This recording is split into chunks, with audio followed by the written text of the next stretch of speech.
Salut à toutes et à tous, bienvenue dans cette petite vidéo dans laquelle on va faire le point, puisqu'il y a plusieurs choses qui se passent actuellement dans notre actualité, et c'est plutôt sympa, justement, d'aplanir tout ça, à commencer par un retour à une certaine normalité, avec les tournages qui vont pouvoir reprendre, euh, avec prudence. On va respecter évidemment le fait qu'on sera moins de 10 évidemment sur les lieux de tournage, donc je vais m'adapter d'un point de vue scénaristique, parce que pendant le confinement, on a monté et post-produit tous les rushs qu'on avait d'avance, donc c'est pour ça qu'on a sorti les épisodes 2 et 3, et là en juin je vais essayer de me dépêcher un petit peu pour justement tourner un maximum de choses avant l'arrivée de deux problèmes qui stoppent généralement les tournages, parce que c'est pas des problèmes, mais il y a les cigales. Évidemment, quand il y a les cigales, c'est impossible de faire un tournage convenable.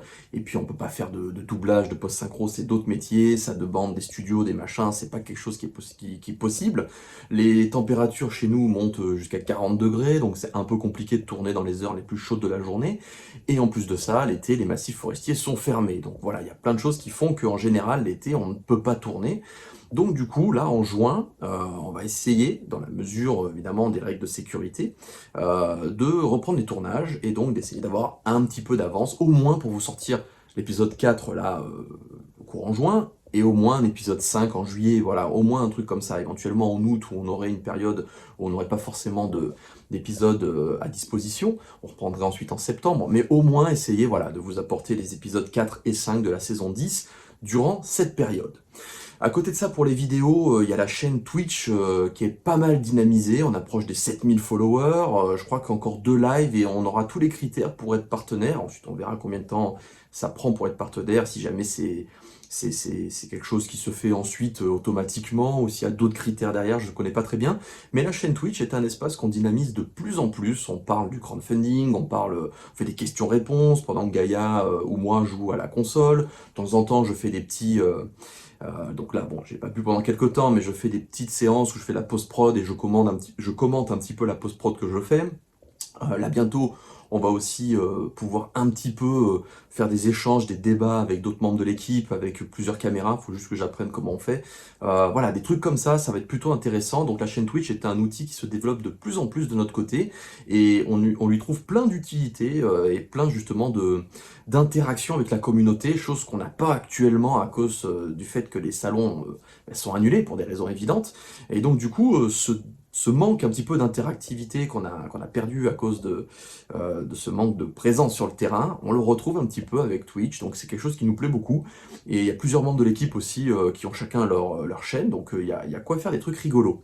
Ça me permet d'enchaîner sur un autre truc, c'est que ce mois-ci, là en juin 2020, on fête les 20 ans de notre épopée de film amateur. On a commencé en 2000, en juin 2000, on a commencé à faire le film amateur. En 99, on était plutôt acteur dans le film d'un autre, donc c'est encore autre chose. Mais moi, en tant que réalisateur, et la Fungisoft, donc notre équipe à l'époque, a été créée il y a 20 ans tout juste. Donc on va peut-être essayer de faire aussi des lives un peu spécifiques, et je vais essayer de fouiller un petit peu pour vous retrouver des vieux dossiers et qu'on mettra sur notre deuxième chaîne YouTube, hein, puisque vous savez peut-être, on a sorti la chaîne YouTube Olidri Reroll, sur laquelle on met des contenus un petit peu différents, des vlogs, on vous montre les coulisses, justement les vidéos, on va dire, du passé, qui sont pas super regardables si vous n'êtes pas, on va dire, préparé mentalement, et si vous n'avez pas une bonne dose de tolérance, quelqu'un qui connaîtrait pas, si je balance ça sur la chaîne, on a plus de 300 000 abonnés, et les gens comprendrait pas. Donc c'est pour ça que sur la chaîne secondaire, il y a moyen de poster ce genre de vidéos, c'est plutôt rigolo. Donc ça, c'est pour notre actualité vidéo, donc voilà, c'est plutôt sympa. Autre gros élément de notre actualité, c'est le Ulule de l'encyclopédie Noob. Il a fait un départ fulgurant, c'est un truc de fou, je pensais vraiment que... Enfin, ça reste de l'édition, et pire, c'est une encyclopédie. Un gros bouquin, c'est pas un bouquin que tout le monde peut forcément s'acheter, puisque c'est quand même un petit budget, hein, un livre de 300 pages avec couverture rigide, une super impression, etc. Moi, je pensais vraiment que ça serait un crowdfunding ultra confidentiel. J'espérais qu'on atteigne les 100% le premier mois, et que le deuxième mois, on améliore au maximum le projet via le système DOF. Bon, bah, une fois de plus, alors même voilà, qu'on s'y attendait pas déjà pour le film, on s'y attendait pas pour le jeu vidéo, on s'y attendait encore moins pour l'édition, et ben en 5 heures, on avait atteint les 100%. Et puis on a fait 100 000 euros, je crois, en moins de 20, en 24 heures. 24 heures, 100 000 euros, enfin un truc totalement fou pour de l'édition. Les records dans l'édition sont beaucoup plus bas, hein, je crois que c'est 530 000 euros sur Ulule. Donc vous voyez, d'un point de vue systémique, l'édition c'est beaucoup plus petit que les autres crowdfunding qui peuvent monter beaucoup plus haut. Et ben là, voilà, on a fait un départ génial. Donc du coup, le projet s'est amélioré, s'est embelli, plus de pages, plus de techniques d'impression, plus d'illustrations à venir, enfin voilà, plus de plein de choses, plus de contreparties aussi que vous recevrez chez vous. Donc un immense merci pour ce crowdfunding de fou qui va durer jusqu'au 27 juillet. Donc du coup, je sais pas jusqu'où ça va monter. Peut-être qu'on va réussir à atteindre le super palier qui est le développement d'un jeu de rôle papier noob en marge de l'encyclopédie. Ça serait super, moi ça me ferait super plaisir parce que ça permettrait déjà de, comme je disais par rapport à Twitch, de faire justement des lives dans lesquels on jouerait à un jeu de rôle papier dans le monde d'Olydri, avec les acteurs de Noob, aussi pouvoir mettre en avant on va dire, l'univers de Noob, mais vu au travers des yeux de la communauté, donc avec les fanfics, des fanarts, voir vous qui jouez au jeu de rôle Noob sur notre chaîne principale, où on vous relayerait, enfin, il y a plein de choses à faire en fait pour augmenter l'interactivité, et en fait tous mes espoirs les plus fous sont en train de se réaliser grâce à ce crowdfunding qui prend des proportions totalement folles. Là, à l'heure où je vous parle, on a passé les 170 000, et ça fait une semaine qu'il est lancé, donc c'est énorme. Je pense pas qu'on battra un record dans le monde de l'édition, mais il est d'ores et déjà ultra réussi ce crowdfunding, et il reste encore 4, 5, 6, 7 semaines, presque 8 semaines, donc voilà, en une semaine on a fait ça, il reste 7 ou 8 semaines, donc je sais pas jusqu'où ça peut aller, mais merci, vraiment un grand merci. Le lien, bah, forcément, il est sous la vidéo si jamais ça vous intéresse d'aller y jeter un œil ou même d'en parler autour de vous au cas où ça pourrait intéresser quelqu'un de la communauté. Mais voilà, là c'est vraiment le crowdfunding fait pour la communauté. C'est des tirages uniques, c'est des numérotations uniques, c'est que plein de choses uniques en fait. Là j'ai vraiment pensé ce crowdfunding pour le cœur de la communauté. Et bah, le fait est que le cœur de la communauté est super vaste et c'est impressionnant. Donc voilà, merci beaucoup et on se tiendra au courant régulièrement sur ce crowdfunding là. Parlons maintenant du jeu vidéo.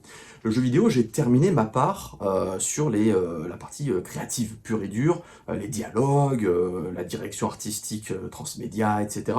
Donc les 3500 heures de boulot, elles sont derrière moi. C'est d'ailleurs pour ça que j'ai pu lancer le projet Encyclopédie, puisque avec le confinement, j'ai pas pu faire le film Noob et qu'on a perdu la possibilité de tourner dans les lieux qu'on avait réservés pendant la meilleure période de l'année.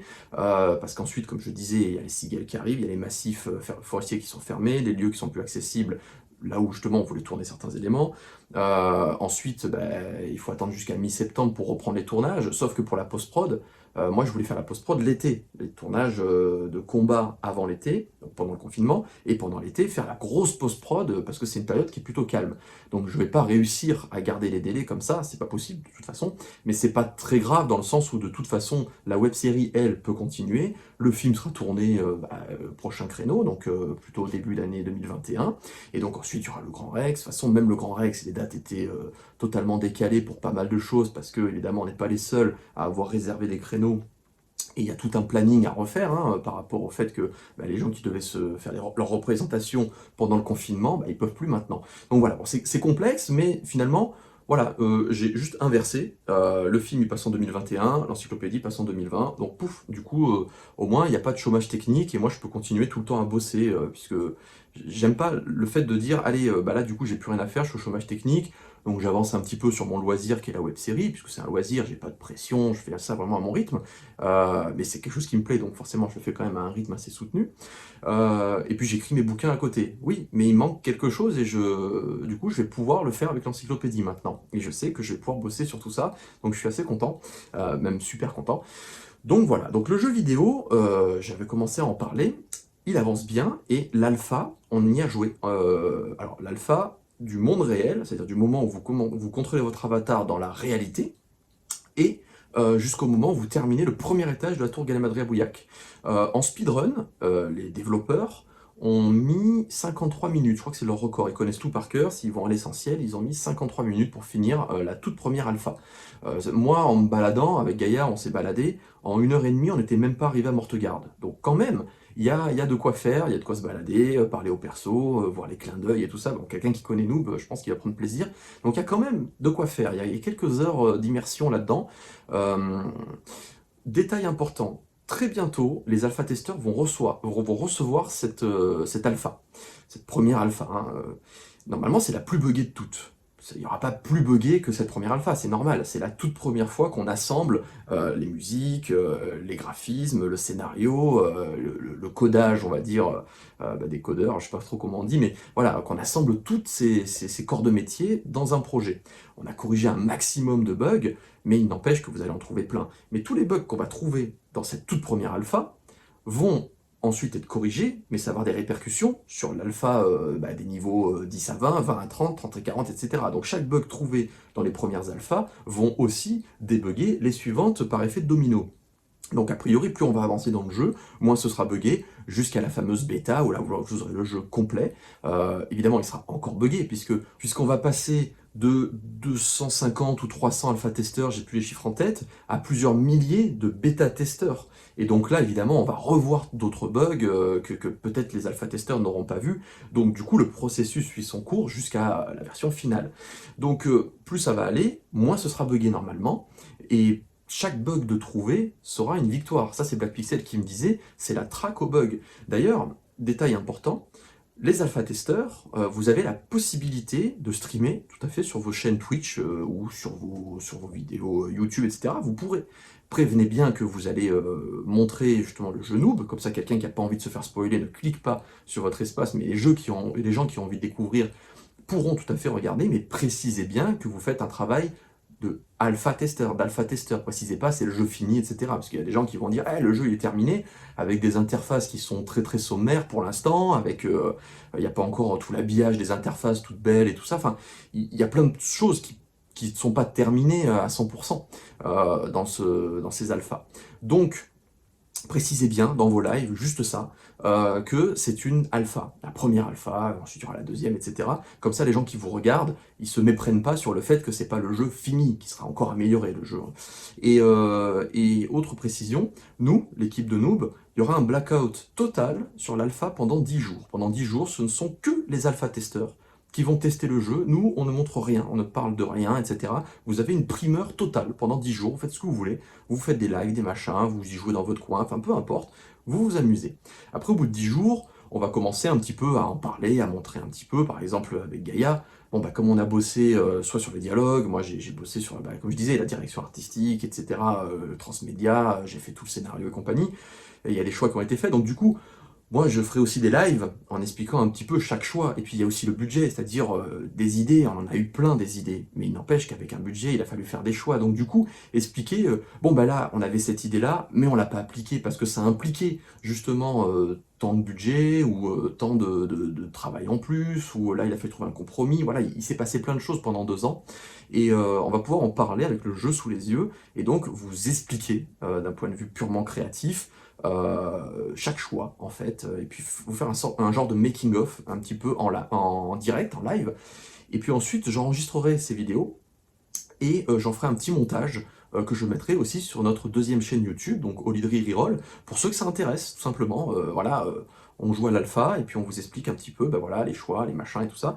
Je pense que ça peut être rigolo, c'est pas tout le monde, en fait, qui a la possibilité de jouer à son propre jeu. Je crois qu'on est un peu précurseur chez les youtubeurs et tout ça. Évidemment, il y a PewDiePie et tout ça à l'international qui ont leurs jeux vidéo, mais en France, je crois pas qu'il y ait beaucoup on va dire, d'auteurs transmédia qui viennent du net, qui ont le plaisir de pouvoir tester leur propre RPG. Ça, la communauté Noob, je crois que elle a rendu ça possible, et c'est un cas relativement unique.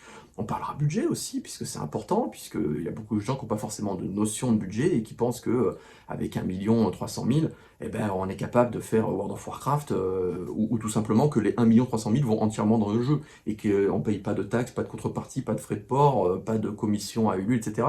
Voilà, il faut aussi parler de tout ça, et c'est plutôt intéressant d'évoquer pendant qu'on joue. Ça serait une manière un peu différente de faire les choses, plutôt que je vous fasse un bilan avec, alors petit A, petit B, machin. Là, on jouera, on parlera de tout ça, on pourrait même poser des questions sur le live, du coup ça me fera rebondir sur des sujets, et ensuite on fera un petit montage, et ça peut être intéressant. Donc voilà, autre point, on a sorti la première cinématique. Alors attention, c'est pas une bande-annonce, c'est une cinématique, c'est-à-dire que dans le RPG Noob, vous êtes dans le monde réel, vous allez acheter le MMORPG Horizon 4.2, puisque à ce moment-là c'est 4.2, et vous allez l'installer dans votre maison, à vous, et vous allez voir justement la cinématique d'introduction du lore de l'univers qui va s'afficher comme si jamais vous aviez vraiment acheté le MMO. Et donc c'est cette cinématique qu'on a sortie. Pour l'instant, on l'a sortie juste avec des sous-titres. C'est H le Farmer qui a fait tout, les illustrations, les animations, enfin voilà, un travail titanesque. Benjamin Oziel qui a fait les musiques. Moi, je me suis occupé évidemment de diriger le truc en termes de qu'est-ce qu'il faut dessiner et qu'est-ce qu'il faut mettre en scène, et puis ensuite les textes. Mais c'est la plus petite part du travail, donc voilà.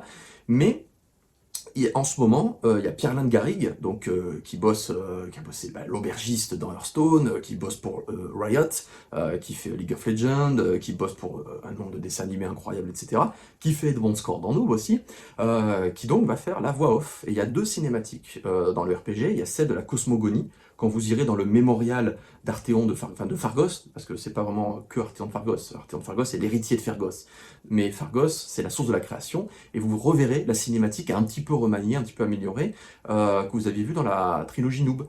Et donc vous pourrez cliquer et revoir cette cinématique dans le jeu vidéo, un petit peu améliorée, avec la voix off de Pierre-Alain Garrigue également. Donc ça c'est des petits trucs un peu sympas qu'on a mis, et ça y est, c'est en studio à l'heure où je vous parle, c'est soit ce soir, soit demain, ça va être enregistré en studio. Voilà. Et donc, à la fin de la vidéo, il y avait quelques questions qui m'ont été posées en live, donc j'y réponds vite fait, mais en gros, j'ai fait mon tour sur l'actualité. C'était pour donc le Ulule de l'encyclopédie Noob, les paliers des intégrales, c'est-à-dire les gens qui ont envie de profiter de l'événement pour avoir toute l'intégrale édition ou toute l'intégrale transmédia, c'est-à-dire toutes les BD, les romans, les light novels, tout d'un coup, en fait, dans les très gros paliers. Vous les recevez dès la fin du crowdfunding. Vous n'aurez pas à attendre que l'encyclopédie sorte pour recevoir tout. Il y aura 2 envois. Il y aura donc, au moment où le crowdfunding se termine, pouf, vous recevez tous vos romans sortis, tous vos light novels sortis, tout ce qui existe et qui est sorti. Et une fois que l'encyclopédie sera terminée, vous aurez un 2e colis avec tout ce qui est à venir, à être créé. Donc voilà, je vous dis un grand merci, je vous dis à très bientôt. Allez, bye bye.